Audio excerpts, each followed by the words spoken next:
Kevin Stefanski dealt with some questions. One that was really interesting, the most frustrating part of the 21 season. Here's Kevin Stefanski from earlier today. You sit back here and you look at and you watch all those games again and just missed opportunities. And I think that's kind of how it felt throughout the season. We weren't consistent enough to win consistently, to play 60 minutes of good complementary football. So it's a bunch of different things. But ultimately, we just didn't take advantage of some of our opportunities. In Hayden Grove, that was, I agree, that's frustrating. And there was something that was just a little off and couldn't figure it out. I still don't know what it is. And that might be what it was. They just could never put an entire game together. Yeah, like I said, it was a little bit of everything. When your quarterback's got a bum shoulder, that doesn't help. When your, offensive line is, rotate or has issues with the left tackle with his ankle, and then Jack Conklin gets hurt, that's big.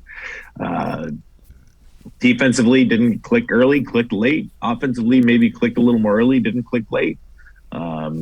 There's a lot of things. Individual games. Jarvis Landry against the Steelers, you've never seen him do what he did in that game, and they lost that game. And I'm not saying it's because of him, but you've never seen that. You've never seen the fumbles and the drops from him.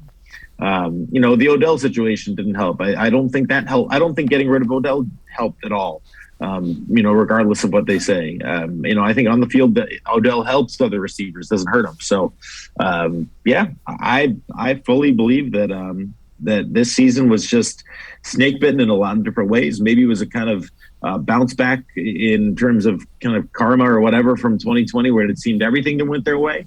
But here we are. And I think if this team is going to be, if this is going to be the regime, if this is going to be the coaching staff, if this is going to be the GM that turns this corner for this franchise and really does it in a sustainable way, I think next year will have to be another great one. And if not, then we're going to have questions about not only the quarterback, but we're going to have questions about the coach. We're going to have questions about the GM. We're going to have questions about the whole operation. So I hope that's not the case, because I don't believe it to be the case. I think that it can work with Barry, with Stefanski, with Baker Mayfield, with everybody they got right now. I think it can work. Don't know why it didn't. And you got to move forward and hope that next year is very different than this one. Yep, I would agree wholeheartedly.